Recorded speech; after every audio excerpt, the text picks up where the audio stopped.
Hola, muy bien, buenas noches. Un miércoles más, gracias a Dios, podemos estar en la casa del Señor para poder estar escuchando su palabra y también tener un momento de oración. Antes de comenzar la reunión vamos a orar. Padre que estás en los cielos, te damos gracias por este día. Gracias por habernos cuidado hasta aquí y por poder, Señor, en esta hora juntarnos en tu presencia como iglesia, como cuerpo tuyo, también para alabarte, para oír tu voz y también, Señor, para poner delante de ti nuestras necesidades, nuestras peticiones, sabiendo que tú eres un Dios de poder, un Dios de misericordia, un Dios que sabe todas las cosas, pero también necesitas que, como hijos tuyos, te las pidamos. Y en esta noche, Señor, venimos a eso. Queremos pedirte que tú prepares nuestros corazones, que tu Santo Espíritu esté obrando en medio nuestro, que tú guíes esta reunión. Y también, Señor, te damos gracias por la visita de Nelson, por la vida de él, por su familia, por el testimonio. Pedirte que también tú le utilices en esta noche. Gracias, Señor, por estos momentos que hemos de compartir. Lo hacemos en el nombre del Señor Jesús, nuestro Salvador. Amén. Vamos a cantar un himno, el 433, para los que tienen himnarios, si no, ahí lo están viendo. Dice: todas las promesas del Señor son apoyo poderoso de mi fe. Mientras viva aquí cercado de su luz, siempre en sus promesas confiaré. Y esas promesas son grandes, fieles, las promesas que el Señor ha dado, grandes, fieles, en ellas para siempre confiaré. ¿Lo cantamos?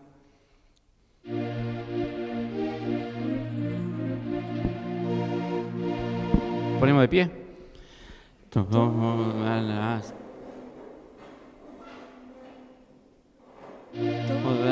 promesas para el Señor Jesús son apoyo poderoso de mi fe. Mientras viva aquí cercado de su luz, siempre en sus promesas confiaré.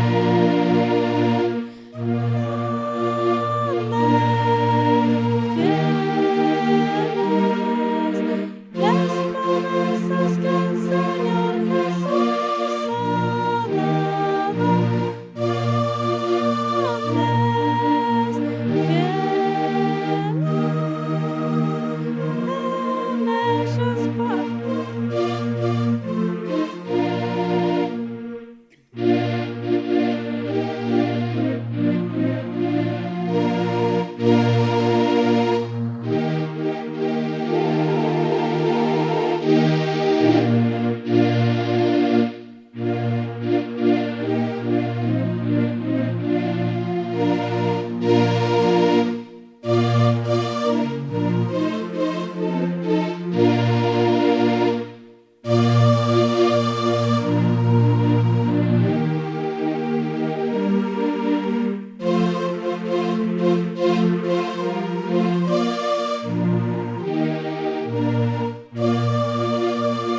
las estrofas y las palabras de este himno, para que podamos confiar siempre en su palabra y en sus promesas. Nelson.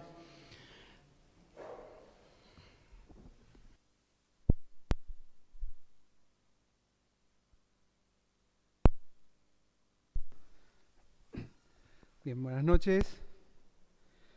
Evangelio según San Juan, capítulo 6, verso 22. Evangelio según San Juan, capítulo 6, verso 22. Dice así: el día siguiente, la gente que estaba al otro lado del mar vio que no había habido allí más que una sola barca, y que Jesús no había entrado en ella con sus discípulos, sino que éstos se habían ido solos. Pero otras barcas habían arribado de Tiberias, junto al lugar donde habían comido el pan, después de haber dado gracias al Señor. Cuando vio pues la gente que Jesús no estaba allí ni sus discípulos, entraron en las barcas y fueron a Capernaum buscando a Jesús. Y hallándole al otro lado del mar, le dijeron: Rabí, ¿cuándo llegasteis acá? Respondió Jesús y les dijo: de cierto os digo que me buscáis, no porque habéis visto las señales, sino porque comisteis el pan y os saciasteis. Trabajad no por la comida que perece, sino por la comida que a vida eterna permanece, la cual el Hijo del Hombre os dará, porque a éste señaló Dios el Padre. Entonces le dijeron: ¿qué debemos hacer para poner en práctica las obras de Dios? Jesús les respondió y les dijo: esta es la obra de Dios, que creáis en el que Él ha enviado. Le dijeron entonces: ¿qué señal pues haces tú para que veamos y te creamos? ¿Qué obra haces?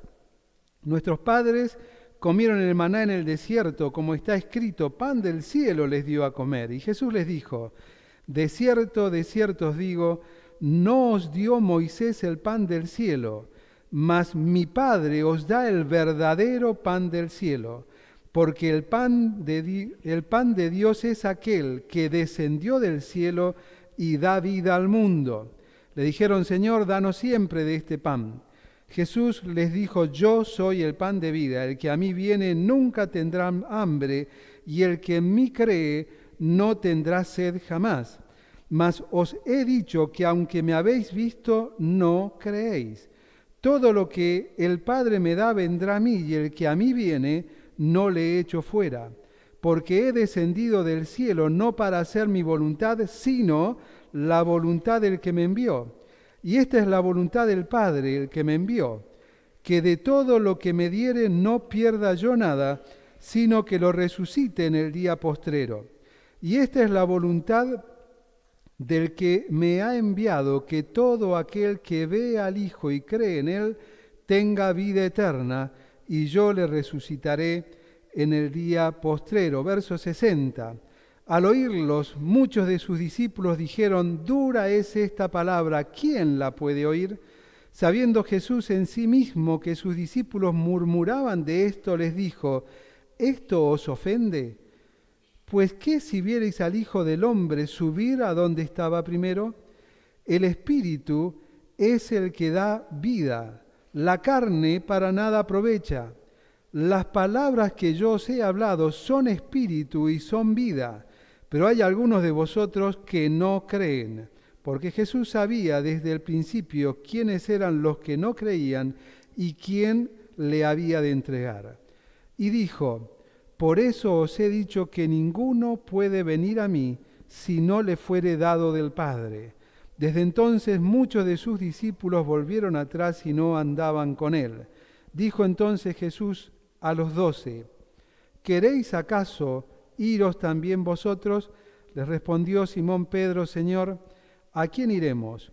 Tú tienes palabras de vida eterna. Y nosotros hemos creído y conocemos que tú eres el Cristo, el Hijo del Dios viviente. Jesús les respondió: ¿no os he escogido yo a vosotros los 12, y uno de vosotros es diablo? Hablaba de Judas Iscariotes, hijo de Simón, porque este era el que le iba a entregar y era uno de los 12. Es una pregunta inevitable, ¿sí? Es la segunda parte de lo que comenzamos a compartir el mes anterior, la semana pasada iba a decir.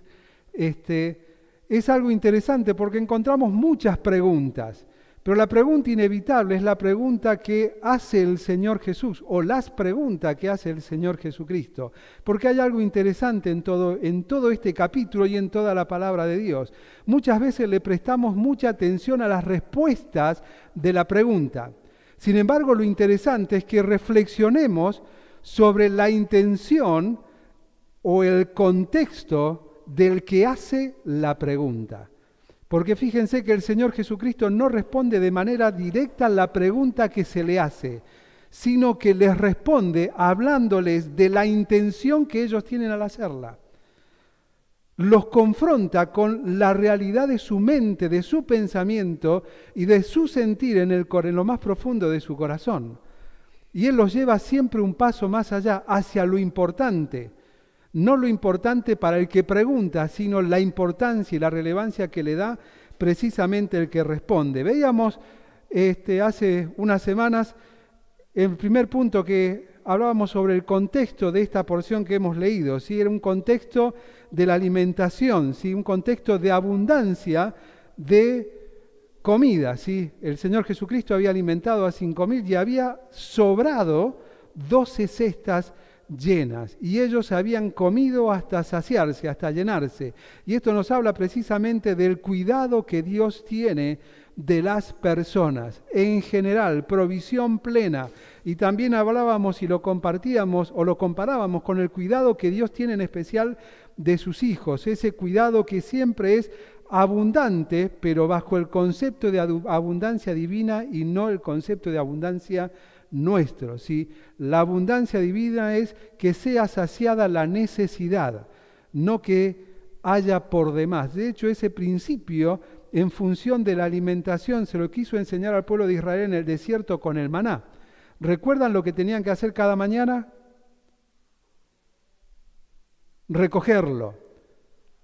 ¿Qué cantidad tenían que recoger? Lo que iban a comer en el día. Y obviamente siempre hubo algún Nelson, falto de fe, que dice, por las dudas, al menos vamos a guardar un par para el desayuno. Desayunemos bien, después vamos a ver qué va a suceder. Aunque Dios le había dicho que todos los días iba a estar, pero por las dudas. Y muchos recogieron de más. ¿Y qué pasó? Se echó a perder, se agusanó. ¿Por qué? Porque el concepto de abundancia en función de la provisión de Dios es satisfacer la necesidad. No es que haya de más para que yo pueda tener tranquilidad. De hecho, Dios le estaba enseñando al pueblo de Israel la dependencia de Él. Aprender a depender, a descansar, a entender que la vida debemos vivirla un día a la vez. Sin embargo, a veces nosotros tenemos más vida empeñada hacia el futuro que vida disfrutada en el presente. Si no, habría que miren los resúmenes de la tarjeta de créditos de algunos, ¿no? Tenemos más vida empeñada, el ahora 12, ahora 18, ahora 24, nos empeñamos nuestra vida y nuestro esfuerzo hacia el futuro, olvidándonos de disfrutar el presente. ¿Por qué? Porque mi concepto de abundancia, de tener algo más, implica en mi entendimiento que si no lo hago a crédito no lo puedo tener. Y comienzo a vivir lo que el mismo Dios decía en el Salmo 127. ¿Recuerdan el Salmo 127? Por demás es, así arranca, que comáis pan de dolores y vayáis tarde a reposar, porque a su amado dará Dios el sueño. Está hablando del trabajo, del esfuerzo del trabajo por proyecto empeñado a futuro. Si hubiesen habido tarjeta de crédito en ese entonces, el salmista seguramente hubiese hablado de la tarjeta de crédito, de los préstamos bancarios y otras tantas cosas más. Pero hace referencia a eso, ¿sí? Por procurar un futuro nos olvidamos de vivir el presente. Y dice, de nada sirve, porque ni siquiera tenés descanso en el hoy, y mucho menos vas a tener descanso en el mañana, porque eso termina siendo una dinámica de vida que nos aleja, lo que dice la segunda porción del Salmo, de la familia. Aleja al esposo de la esposa del esposo, ni hablar de los hijos.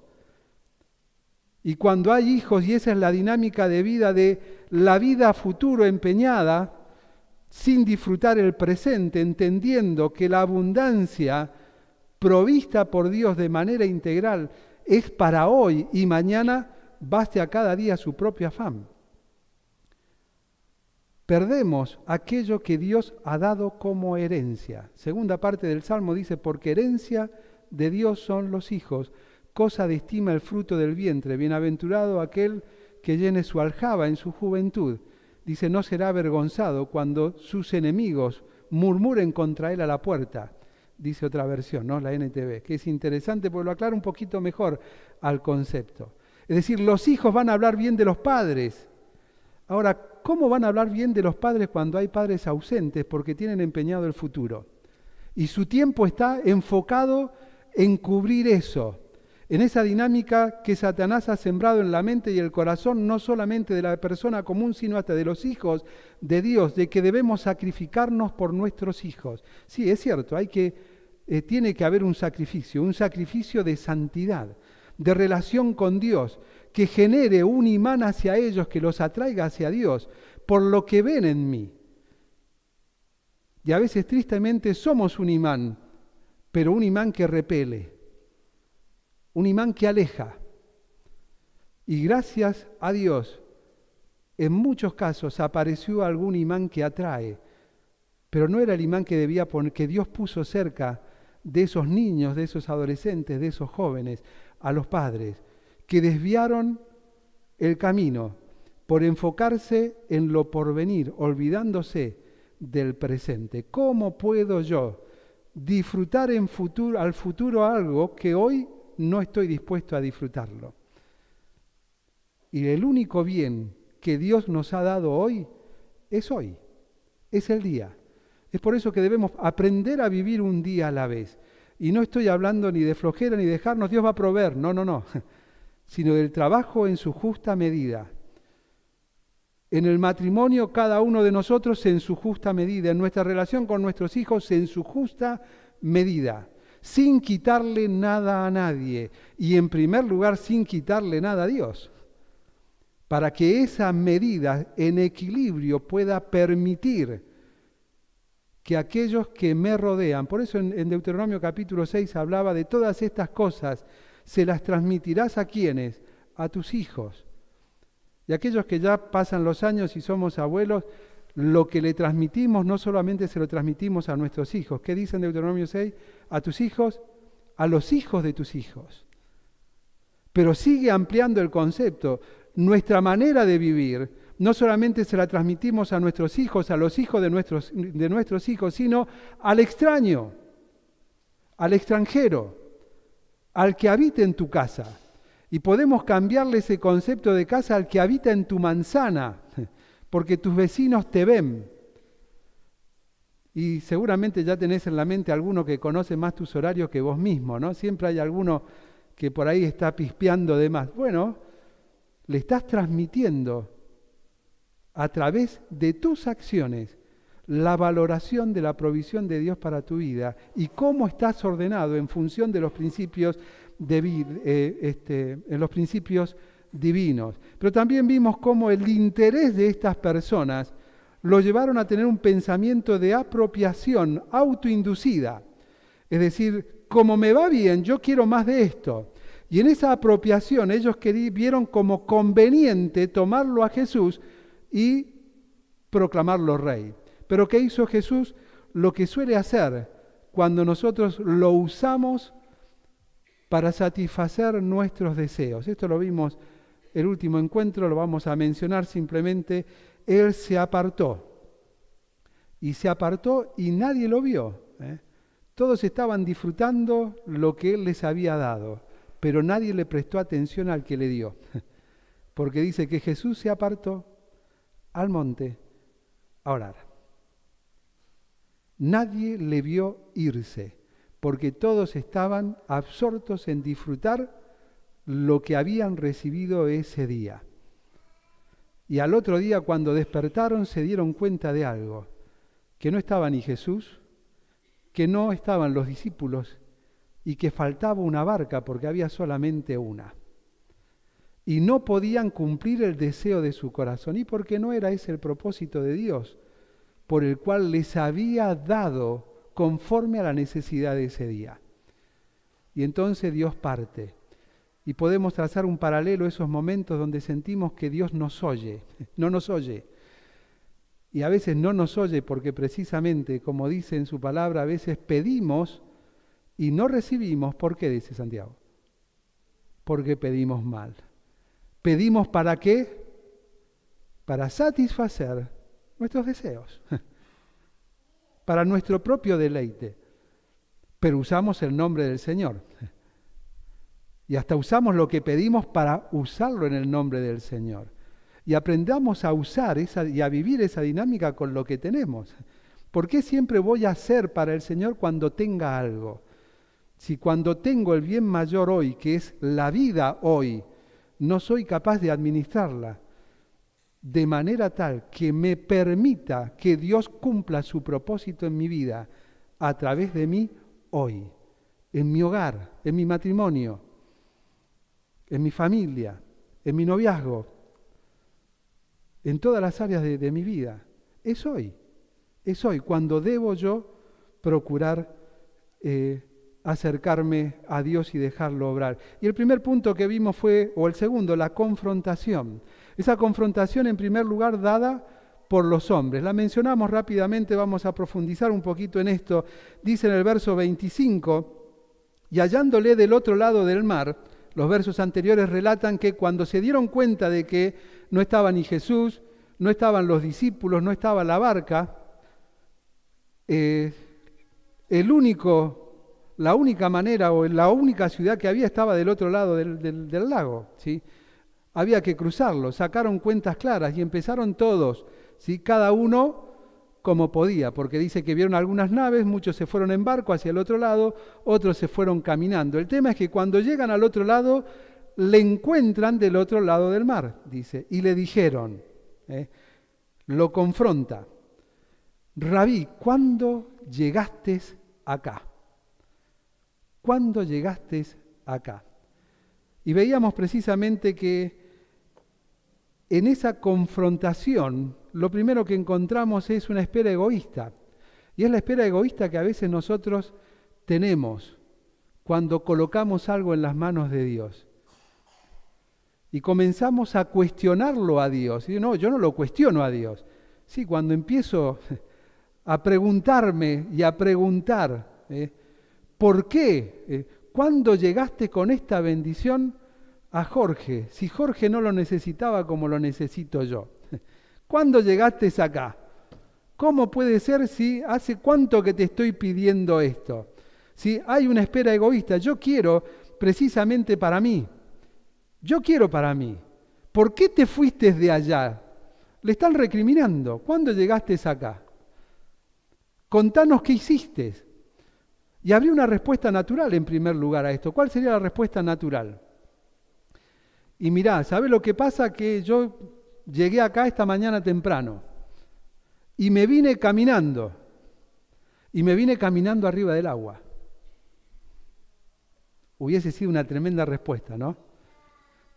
Cuando pasa algo en tu vida, ¿no son esas tus respuestas? Algo tremendo que vos decís, Dios estuvo obrando. Y lo contamos porque es fantástico contar esas cosas, ¿o no? Y es fantástico oírlas. A mí me encanta oírlas también. Pero Jesús, ¿qué hizo? No le respondió eso. Él tuvo no una respuesta natural, tuvo una respuesta necesaria. Y Jesús le respondió y le dijo, de cierto os digo, que me buscáis. ¿Por qué? Primero le dice, no porque habéis visto las señales. No por lo importante, sí por interés. No por lo importante, sí por interés. No porque habéis visto mis señales, sí. ¿Por qué? Porque les di de comer. Era la respuesta necesaria. ¿Fue una respuesta agradable? No. No, de hecho, arrancó un debate. Cuando nosotros vemos allí en Mateo capítulo 15 que está haciendo referencia a esta porción, el debate no fue muy tranquilo, ¿sí? Aunque nosotros lo leemos aquí de una manera, en Mateo de otra manera, pero no fue tranquilo porque habían venido maestros de la ley desde Jerusalén que ya lo estaban confrontando del otro lado del mar y se vinieron en la multitud a este lado del mar también a confrontar. No tenemos idea de la conversación en el viaje. ¿Cómo llegaron a la necesidad de esta primera pregunta? ¿Cuándo llegaste acá? ¿Quién incentivó? ¿Cuál fue la conversación en la barca o en el camino rodeando el mar hasta el otro lado? Y Jesús le responde, muchachos, ustedes no les importa, no tienen ningún interés en lo importante. De lo importante se olvidan, no por las señales que vieron. En el Evangelio según San Juan veíamos el último encuentro dentro de sus características, ¿sí? O algunas curiosidades, ¿sí? Los 7 gran yo soy, las 7 señales que demuestran que Jesús era el Mesías, entre otras cosas. Dice, no es por las señales, no por lo importante, sí por interés. Cuando nosotros entramos a la presencia de Dios, ¿nos cuestionamos alguna vez por qué entramos? ¿Entramos por lo importante o entramos por el interés? Si entramos por lo importante, lejos estoy de pedir mucho, porque entrar por lo importante es entender lo que dice en Hebreos 4 y en Hebreos 10. En Hebreos 4 dice, acerquémonos pues confiadamente delante del trono de la gracia, para alcanzar lo importante. ¿Para alcanzar qué? Gracia, misericordia y el oportuno socorro. Eso es lo importante. En el capítulo 10 dice, Dios nos abrió por medio de Cristo un camino, y es un camino que ha sido abierto, nuevo y vivo, por medio de la sangre de Cristo. Así que acerquémonos, ingresemos, porque tenemos libertad. ¿Para qué? Para disfrutar lo importante. ¿Qué es lo importante? Que ese camino lo abrió aquel que es nuestro sumo sacerdote, según el orden de Melquisedec, del que el mismo escritor en la carta a los Hebreos decía, ese sumo sacerdote que nos convenía. Porque es el único que nos ha permitido ingresar donde a todos les estaba impedido ingresar con tal libertad, que es al lugar santísimo. La misma presencia de Dios. Ellos querían una respuesta milagrosa. La respuesta de decir, bueno, ya que conoces todo, si sabes que quiero que seas nuestro rey, que eches a los romanos con una palabra y que no nos falte la comida en la mesa. Esa era la respuesta que ellos deseaban. La respuesta que no deseaban era lo que ya las señales, que no eran importantes para ellos, les habían manifestado. Que era el Mesías, el que había de venir. Los milagros simplemente eran señales. Lo esencial era entender que Él era el Mesías prometido, el que había de venir. Él es lo importante. No sos ni vos ni yo lo importante. No son mis hermanos y sus necesidades lo importante cuando entro en la presencia de Dios. Lo importante es Él. Lo importante es Él. Porque es solamente a través de Él, no que consigo satisfacer mis propias necesidades, sino que es a través de Él que voy a comprender cuál sea su buena voluntad, que es agradable y perfecta. Lo vimos hace unos miércoles atrás. La oración y la fe no nos ha sido dada para torcer los designios de Dios, porque Dios en su soberanía ha determinado y lo que ha determinado no lo cambia. Él es soberano. Él es soberano. Y yo debo aprender a vivir sujeto a su soberanía, a entender que todo lo que sucede Dios lo ha permitido.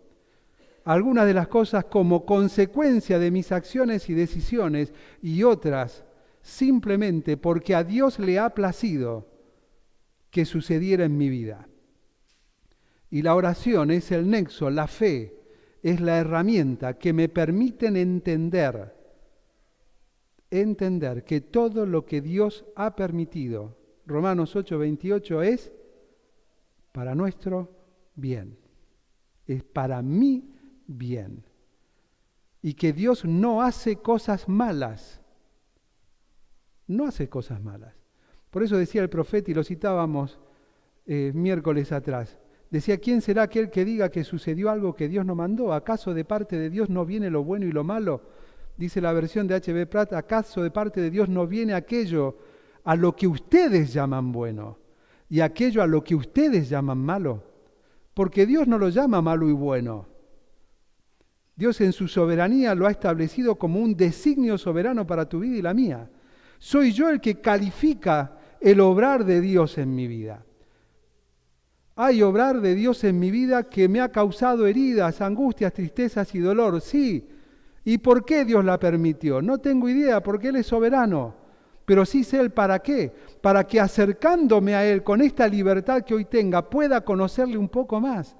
Y pueda decir, como decía Pablo, 2 Corintios 1, 3 al 5, bendito sea el Dios y Padre nuestro, Padre de misericordias y Dios de toda consolación. ¿Cómo voy a conocer eso si no estoy ejercitado en esa dinámica? El que nos consuela en cada una de nuestras tribulaciones, es decir, aquello a lo que yo llamo malo, para que con la misma consolación de parte de Dios no se solucionen mis angustias, sino que conociéndole más a Él pueda consolar a los que están en una situación similar. Nosotros somos afectos a sufrir. Nosotros somos afectos a sufrir. Parte de una teología que gracias a Dios se ha ido revirtiendo, que establecía principios como que el verdadero cristiano tiene que sufrir. Si no hay sufrimiento, hay algo que está pasando en tu vida. No había fundamento bíblico, solamente una interpretación de algunos textos. La Biblia no dice eso. No dice eso. El tema es entender que aún en medio de la aflicción, Dios está conmigo. Dios está en mí. Por eso se cierra el libro de Job diciendo en el último capítulo, con todo esto, y cuando es con todo esto, arranca desde que en el cielo hubo un diálogo entre Satanás, un permiso de Dios para tocar todo lo que fuera salvo su vida, y en ese tocar perdió los hijos, perdió los bienes, perdió su salud. Pero cierra diciendo, con todo esto no pecó Job, ni siquiera con su pensamiento. De hecho, al inicio arranca y responde a su mujer, ¿y qué? ¿Acaso de parte de Dios recibiremos el bien y el mal no lo recibiremos? Dios dio, Dios quitó. Sea el nombre de Dios puesto en alto. Sea el nombre de Dios bendito. Y pasaron siglos y vino Jesús. Y el apóstol Pablo nos dice, mas tengo por cierto que las aflicciones del tiempo presente no son comparables ¿con qué? Con la gloria venidera que en nosotros ha de manifestarse el día de Jesucristo. Es decir, soy yo el que decide qué hago con esta circunstancia que Dios me permite en su soberanía vivir. ¿Me siento a llorar? ¿Me siento a angustiarme, a quejarme? ¿O me rindo ante la soberanía de Dios y le pido que me ayude a levantarme? Porque necesitamos ayuda, ¿o no? Que me ayude a entender lo que a Él le ha placido que suceda en mi vida. Pero somos nosotros nuestros peores enemigos.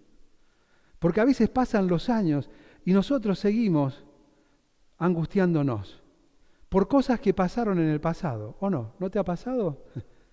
A mí sí, muchas veces. Y esa es una clara evidencia de lo que todavía no ha sanado interiormente en la presencia de Dios. Por eso lo sigues trayendo, lo sigues trayendo. Leía un psicólogo no creyente hablando de la tristeza y daba un ejemplo muy interesante. y se separa en cierta ocasión una persona muy conocida por su carácter, por su humor. Le piden en un encuentro de amigos y de familia que cuente un chiste, un cuento. Entonces dice, busca el mejor en su mente, en su memoria, y lo cuentan y todos se ríen, aplauden, comentan. Y entonces cuando terminan de aplaudir y de comentar, él vuelve a contar el mismo chiste, el mismo cuento. Y ya algunos se reían, pero eran pocos. Algunos aplaudían más por compromiso que otra cosa. Cuando para el ruido, dice, volvió a contar el mismo cuento. Y ya ahí nadie se rió. Y hubo murmullo. Y entonces este hombre le dice, fíjense, ¿cómo buscamos nosotros la felicidad? En las cosas rápidas, nuevas. Si se repiten ya no tiene gracia, ya no me causa nada. Pero fíjense qué contradictorio, porque queremos ser felices y para la felicidad siempre necesitamos algo nuevo. Vivirlo de una manera diferente, algo que nos sorprenda. Sin embargo, para vivir tristes, simplemente volvemos a repetir. Yo repetí el chiste, no les causó gracia, porque esperan algo nuevo. ¿Y por qué razón ustedes se sientan a entristecerse, a angustiarse por cosas que pasaron? Porque a veces la tristeza proviene de mi propio corazón, de mi propia decisión. Y comienza a desarrollar una teoría que más allá de compartirlo o no, es interesante lo que decía. ¿Por qué repetimos siempre lo mismo? Y nos amargamos, nos entristecemos, nos angustiamos. La respuesta es simple, todavía no lo has sanado en la presencia del Señor. Todavía no has conocido el consuelo de Dios en esa área de tu vida. Esa área que a veces simplemente la tapaste con la alfombra del perdón mal enseñado. Tenés que perdonar, porque el cristiano tiene que perdonar. Porque Dios nos manda a perdonar. Si entendiéramos nosotros, en primer lugar, que yo no soy Dios y no puedo perdonar como Dios. En segundo lugar, entender que el perdón es un proceso. Es un proceso que se inicia y debe continuar. Es Dios obrando en mi mente, sanando mi corazón, hasta que esa herida se cierra y queda la cicatriz. Simplemente el recuerdo. No tapes nada, no pongas una alfombra con un perdón mentiroso, si cuando te sientes y lo recuerdes vas a volver a angustiarte y entristecerte. Dios tiene algo nuevo.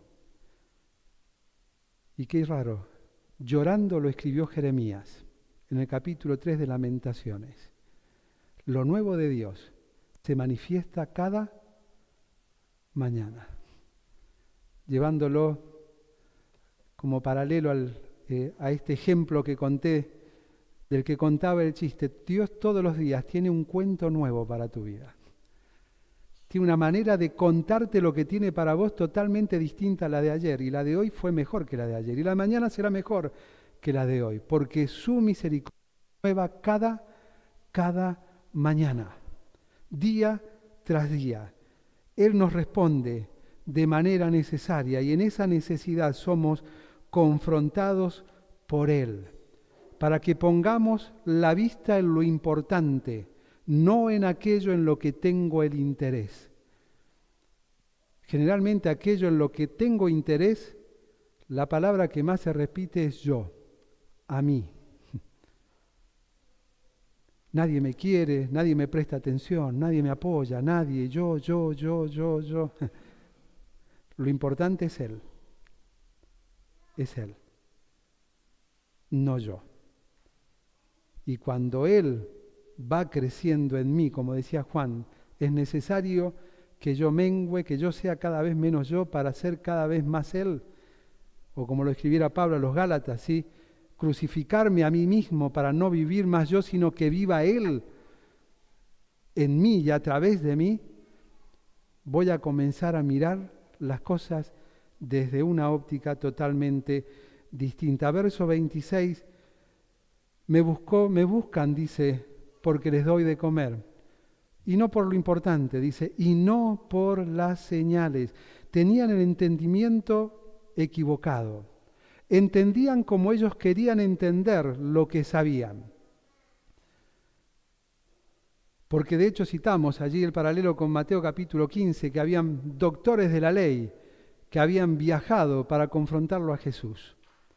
Pero entendían lo que querían entender. Tenían el entendimiento equivocado. Fíjate, es interesante porque las señales y los milagros son importantísimos, y en especial en el Evangelio según San Juan, capítulo 4, verso 48, mucho antes de que les diera de comer inclusive. Dice, entonces Jesús les dijo, si no viereis señales y prodigios, no creeréis. Si no viereis señales y prodigios, no creeréis.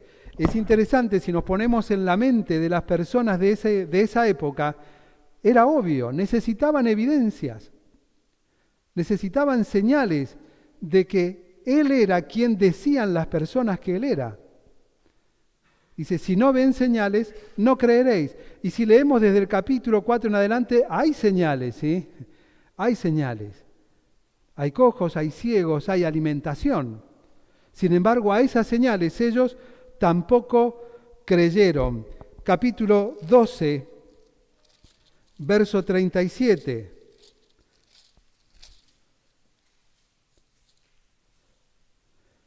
Pero a pesar de que había hecho tantas señales delante de ellos, que dice, no creían en Él. A pesar de haber, primero les dice, si no ven señales, no van a creer, está bien, lo entiendo, comenzaron las señales. Pero ¿qué dice en el capítulo 12? Después de haber visto tantas señales, no creyeron en Él. ¿Sabes? Nosotros nos jactamos de creer en Dios, ¿o no? Ahora la pregunta es, ¿cuántos le creemos a Dios? Porque creer en Dios no nos hace diferentes a nadie. En Santiago dice el apóstol, crees en Dios, bien haces. También los demonios creen y tiemblan. No hay ningún cambio en eso. El cambio está cuando nosotros le creemos a Dios, que ya nos está llevando a un plano diferente, a un ejercicio de fe diferente. Y ese creerle a Dios es la expresión que se repite en 3 ocasiones con Abraham. Le creyó Abraham a Dios.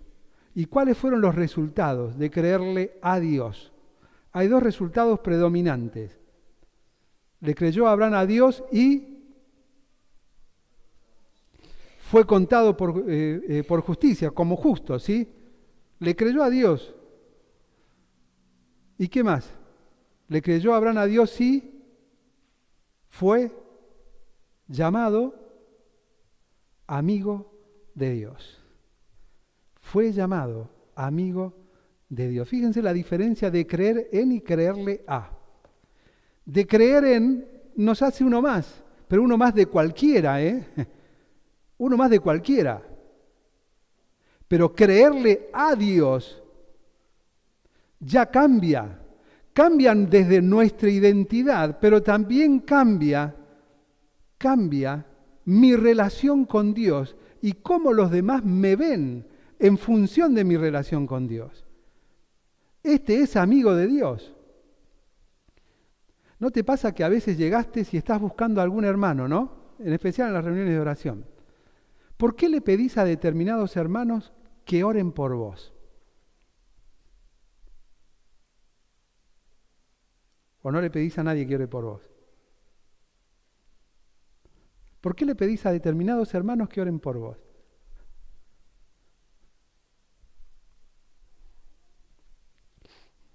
Me tendrían que responder todo lo que alguna vez le pidieron a alguien que orara por ellos, ¿no? ¿Por qué? ¿Por qué? Porque hay algo dentro tuyo que aunque nos cuesta expresarlo, internamente nos hace sentir que esa persona o a esa persona Dios la va a escuchar más que a mí, ¿o no? ¿Sí o no? ¿No te pasó nunca? Que hay determinadas personas que querés que oren por vos y se lo contás.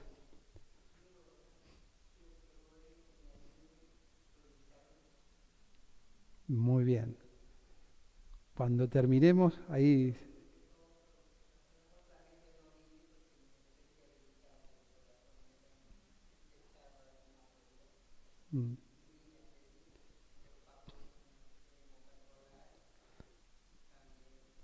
Vamos a orar. Ya vamos a recordarlo, Jorge, cuando dé los anuncios, y seguramente se van a acercar a usted, hermanas, para orar específicamente por usted. Pero hay personas a las que uno cree que Dios las escucha más, ¿o no? Es así. Indirectamente es así. Lo que pasa es que a veces no pensamos los fundamentos de nuestras propias acciones, ¿no? Fíjate, te pregunté algo simple. ¿Alguna vez le pediste a alguien que ore? Seguramente todos levantaríamos la mano, ¿o no? ¿Sí? ¿Por qué le pediste a esa persona que ore?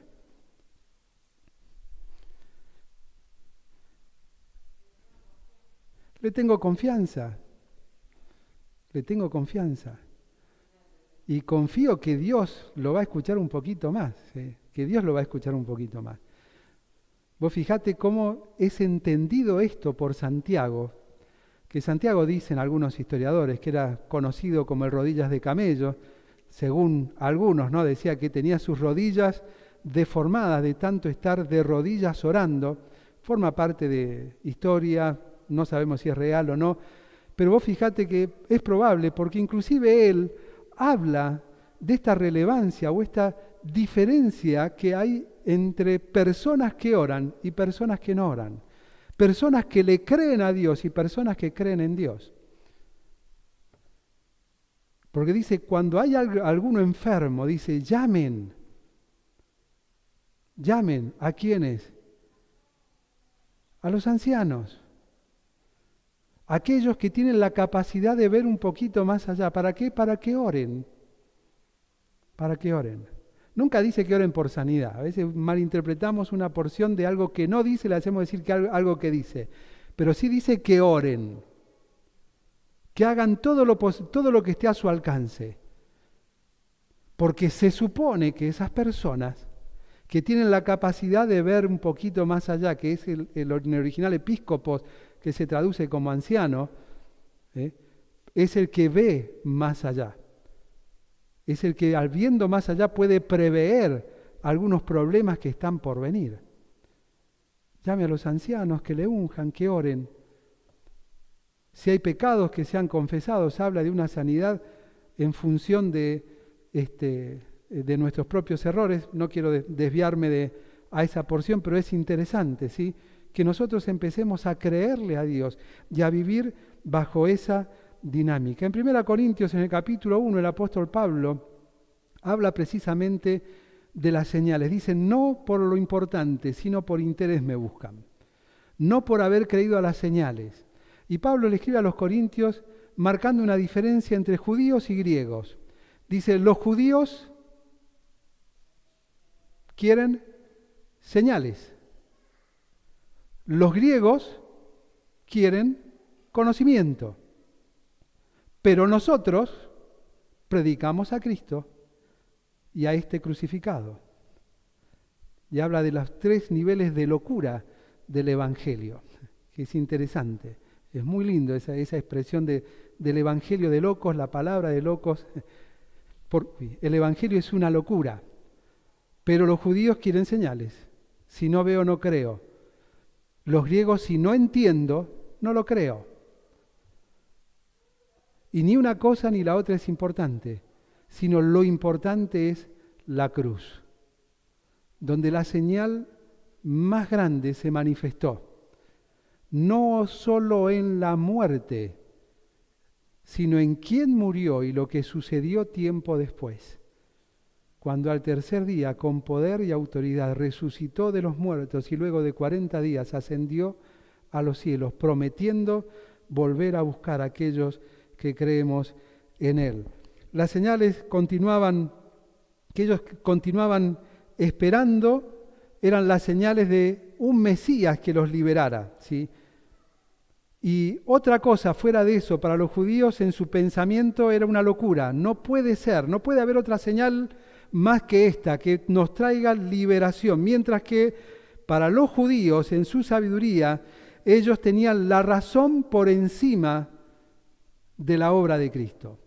Tengo que entenderlo, si no lo comprendo, si no lo entiendo, no importa. El pensamiento está por encima del poder de Dios.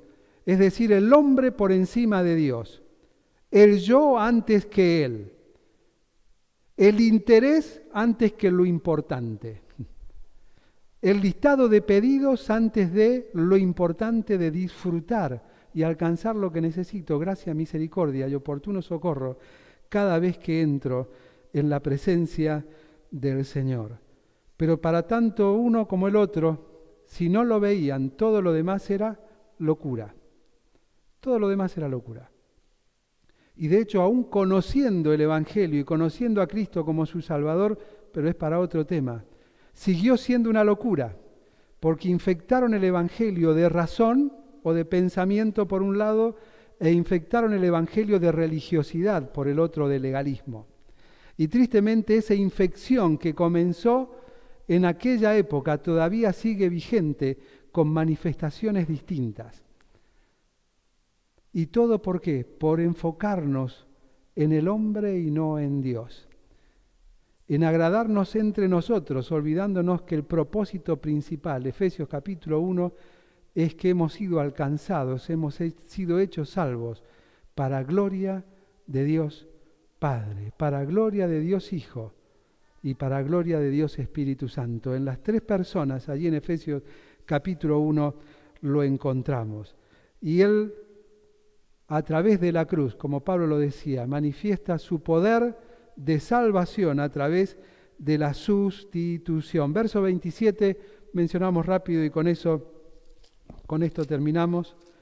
Verso 27 dice, trabajad no por la comida que perece, sino por la comida que a vida eterna permanece, la cual el Hijo del Hombre os dará, porque a éste señaló Dios el Padre. El enfoque explicado.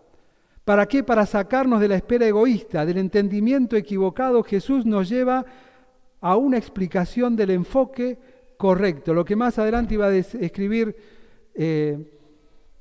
casi digo el que yo creo que escribió, pero Bernabé, creo, ¿no? Me parece que las teorías de muchos escritores que apuntan hacia Bernabé es interesante, pero bueno, no, volviendo a esto, ¿sí? Me perdí por irme ahí, ¿no?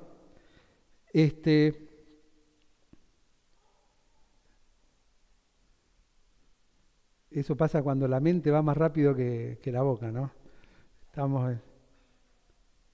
Trabajar por la comida que permanece y no por la comida que habida, la cual es el Hijo del Hombre. Bien, nos dará por esto señaló a Dios el Padre, sí. El enfoque explicado por Él. Ponga su energía en buscar la vida eterna. Se me hizo una laguna con lo que quería decir recién porque se me vino Bernabé a la cabeza, ¿sí? Pongan el enfoque correcto. Ahora sí me acuerdo, Hebreos capítulo 12, ¿sí? Cuando dice, puestos los ojos en Jesús, el enfoque correcto, ¿sí? Llevar el enfoque de una manera explicada desde el Señor Jesucristo a través de toda la Escritura al lugar correcto, que es Jesús. Poner nuestros ojos en Él. ¿Por qué? Porque es el autor y consumador de la fe. Pero la fe no solamente para salvación, sino la fe para santificación, ese proceso constante. Por eso dice, trabajad por vuestra salvación. Más adelante dice el apóstol, dice que debemos ocuparnos en nuestra salvación con temor y temblor. No para alcanzarla, no porque la podamos perder, sino para que podamos crecer en ella, entendiendo que la salvación es un proceso iniciado desde el momento en que creí en Él como mi Salvador personal, y es un proceso que tendrá su punto cúlmine, como dice Pablo en Filipenses 1:6, el día que Él nos lleve a su presencia. Pero en este tiempo de nuestro peregrinar por el mundo, nosotros somos responsables de la parte del proceso que nos atañe a nosotros. ¿Por qué? Porque el que comenzó la buena obra la completará. La completará. Hay una parte que es innegable y que no depende de nuestra voluntad, sino de la voluntad soberana de Dios, y es que Él va a venir a buscar a su iglesia y la va a completar. Aun cuando vos y yo no hayamos hecho nuestra parte en ese proceso. Pero mientras estamos acá, Él dice, quiero trabajar en tu vida, quiero transformar tu mente, quiero transformar tu corazón, tu manera de ver las cosas, tu manera de vivir, quiero que crezcas en fe.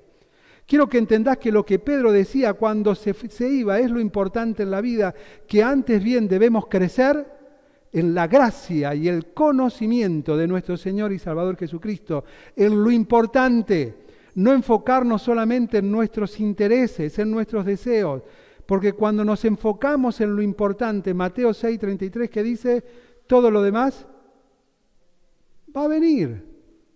Pero el todo lo demás no es todo lo que yo quiero, no es todo lo que yo pido, es todo lo que Dios ya ha determinado en su soberanía. Por eso dice, buscad primeramente el reino de Dios y su justicia y todo lo demás vendrá.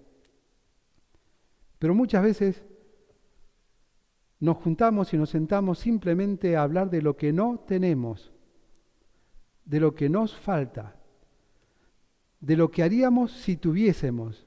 Señor, vos sabés que si yo tuviese $1.000.000, ¿cómo te serviría? Aunque seguramente si alguien me da $1.000.000, lo primero que hago es cambiar el auto. No, pero para la obra, ojo, una camioneta para ir al campo. Porque siempre tenemos esas explicaciones, ¿no? Pero siempre me enfoco en lo que no. ¿Y cuándo en lo que sí? ¿Cuándo en lo que sí? ¿Cuándo disfruto lo que tengo? Por eso decía el apóstol, debemos estar contentos ¿con qué? Con lo que tenemos ahora. Contentos con lo que tenemos ahora. Hoy nos toca abundancia, gracias Señor, nos toca necesidad, gracias Señor. Nos toca alegría, gracias Señor, nos toca tristeza, gracias Señor. Todo está en su soberanía y todo es precisamente para mí bien. Y como ya la próxima vamos a arrancar con otra temática a pedido de los ancianos, simplemente menciono el punto 3 que son las consecuencias. El contexto, la confrontación y las consecuencias.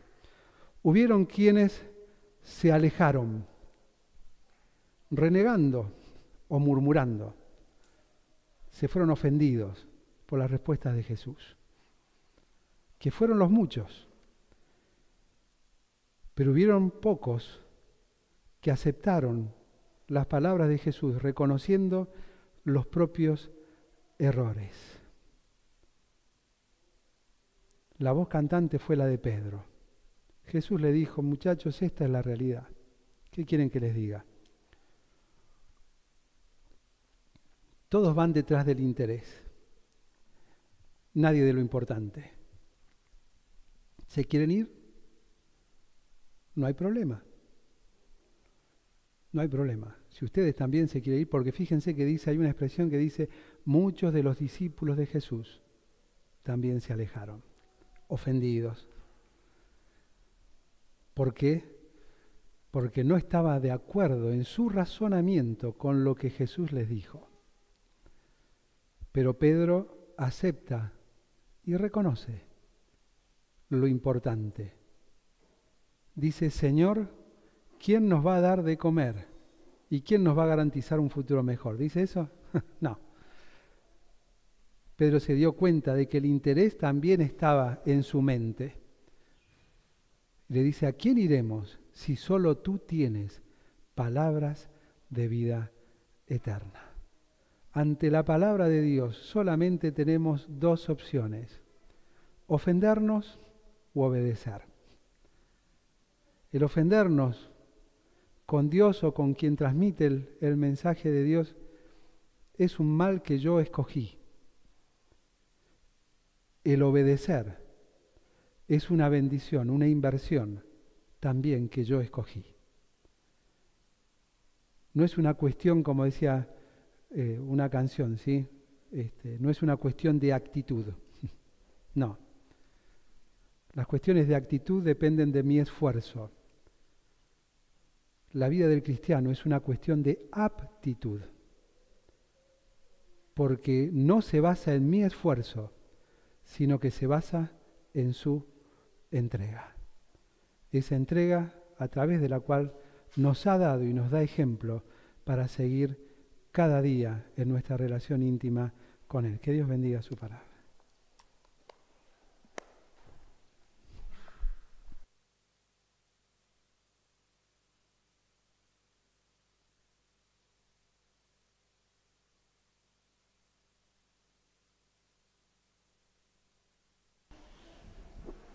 Muy bien, damos gracias al Señor por su palabra y pensaba mientras Nelson hablaba, ¿no? Y cuando él hablaba de la oración, ahora vamos a pasar al momento de oración. ¿Por qué orar? Dice el Señor cuando le enseña a sus discípulos a orar, les dice que vuestro Padre que está en los cielos ya sabe qué necesidad tienen ustedes antes que se las piden. Entonces, ¿por qué vamos a orar si ya Dios sabe? Lo que pasa es que nosotros tenemos, la iglesia primitiva allí en Hechos dice que perseveraban unánimes en la oración. Era una característica, y debe ser una característica de la iglesia, debe ser una característica de cada hijo de Dios, de cada creyente. ¿Por qué? Porque dependemos de Él, es nuestra dependencia. Dios sabe, pero también nosotros dependemos de Dios. Y qué bueno es orar. El apóstol Pablo en un montón de versículos en sus cartas, nos anima a orar los unos por los otros, que es lo que vamos a hacer ahora. Y qué bueno es que tengamos una vida de oración, porque sería tener una vida de dependencia de nuestro Padre, estar continuamente dependiendo de Él como hijos. Y en este momento vamos a estar orando, como decía recién Rosario. Rosario pedía por su salud. Ella tiene problemitas del corazón, problemitas cardíacas, y bueno, vamos a estar orando por ella para que el Señor guíe los médicos, su tratamiento, y para que ella pueda seguir adelante. Y Rosario, seguir dependiendo del Señor, seguir dependiendo de Dios. Vamos a estar orando por vos. Recordamos a los enfermos que tenemos en la iglesia, hermanos queridos que se están recuperando. Lo veo a Juan, y especialmente también estábamos en esta semana orando por Martina Neder, mi sobrina, la situación difícil que ella está sufriendo, está padeciendo, pero no solamente por ella, sino también por sus familiares, por Pía, por su hijita. Y ustedes saben que Pía es un milagro, es un milagro de Dios. Ella está bien, pero estemos orando por su mamá, para que también la pueda ver crecer si está en la voluntad de Dios. Como decía Job, tenemos que aceptar la voluntad de Dios, pero hay que estar en el lugar de Job, hay que estar en el lugar de Martina o de los hermanos que están sufriendo y padeciendo. Miriam Rivas agradece, estuvimos orando esta semana por ella, agradece por los hermanos que estuvieron orando por su papá. Ya está en su casa, había sido operado ayer, así que sigamos orando por la recuperación de su papá. Y bueno, estemos orando por todos los enfermos que tenemos en la congregación y aún fuera de ella, ¿no? El sábado, si Dios quiere, tenemos la reunión de matrimonio. Estemos orando, hay un grupito de matrimonios nuevos que están viniendo, así que estemos orando por esta actividad. Va a estar visitándonos Gonzalo Ortellado y Marlene Cardona, que ellos están trabajando en la iglesia allí en Santa Fe. Ustedes saben que el domingo 21 hay hermanos que han pedido el bautismo. La iglesia está contenta porque hay hermanos que han decidido obedecer al Señor a través del paso del bautismo, así que estemos orando por cada uno de ellos. Sería, si Dios quiere, no este domingo, sino el domingo 21. Estemos orando por nuestro país. El Señor Pablo y el Señor nos dice que estemos orando por nuestras autoridades, y estemos orando por nuestro país. Todos conocemos cómo está nuestro país, tan alejado de Dios, tan alejado de lo que Dios pide a nivel social, lo que Dios pide a nivel personal. Y bueno, nuestros países, nuestros dirigentes aparentemente están mirando para otro lado, ¿no? Así que estemos orando por las necesidades que tiene nuestro pueblo argentino, no solamente las necesidades espirituales. Estemos orando por nuestras autoridades y también por nuestras autoridades. A nosotros nos toca aquí en Esperanza o donde vivamos, para que el Señor, para que tengan temor de Dios y para que, como dice Pablo, podamos vivir sabia y reposadamente.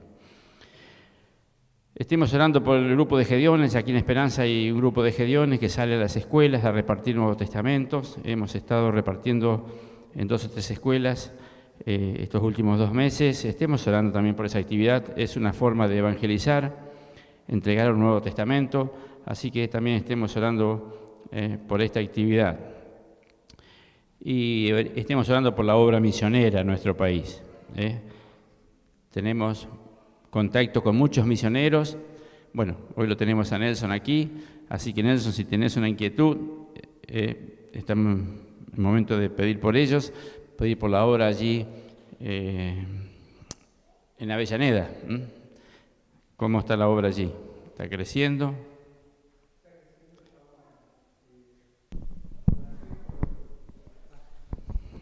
Oración por las reformas que estamos haciendo para tener un espacio más amplio, porque nos ha quedado chico, así que estamos trabajando en eso.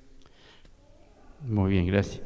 Así que estemos orando por la obra misionera allí en Colonia Avellaneda, por Nelson, por su familia, por los hermanos que están trabajando allá. Gracias a Dios que queda chica el salón, y que tienen que agrandarse. Eso quiere decir que la obra está creciendo. Bueno, y también por la obra misionera en todo nuestro país.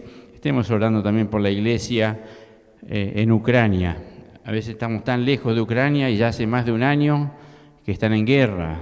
El otro día veía una señora que decía, hace más de un año que estamos viviendo lejos de nuestra casa, lo hemos perdido todo. Y yo pensaba la iglesia del Señor, los hermanos que están también allí, ¿no? Así que estemos orando por los hermanos que están sufriendo, no solamente en Ucrania, sino en todo el mundo. Acá estamos viviendo, entre comillas, en paz. Pero hay hermanos que están sufriendo y necesitan de nuestras oraciones y también que podamos estar colaborando en lo posible por ellos. Estemos hablando por todas las actividades de la iglesia, así que ya las conocemos. En el grupo de WhatsApp tenemos todas las actividades y un montón de información. No sé si alguien tiene algo más que decir, si no ya nos disponemos a orar.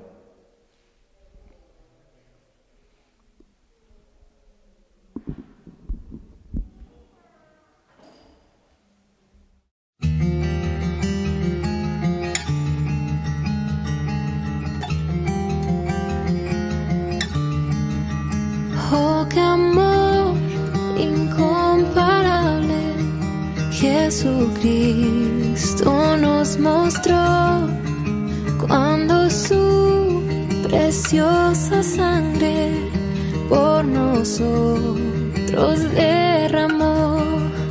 De su amor, ¿quién no recuerda? ¿Quién no le adorará? Exaltado sea por siempre nuestro príncipe de paz.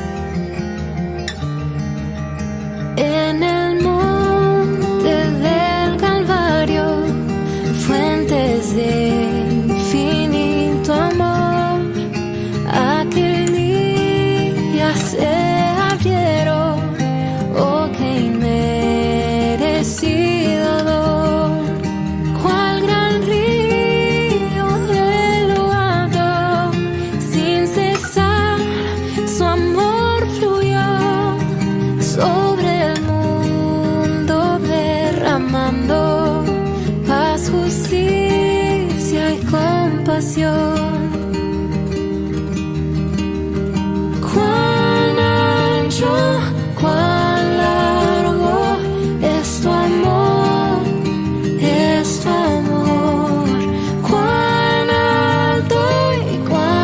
profundo es tu amor, sí es tu amor.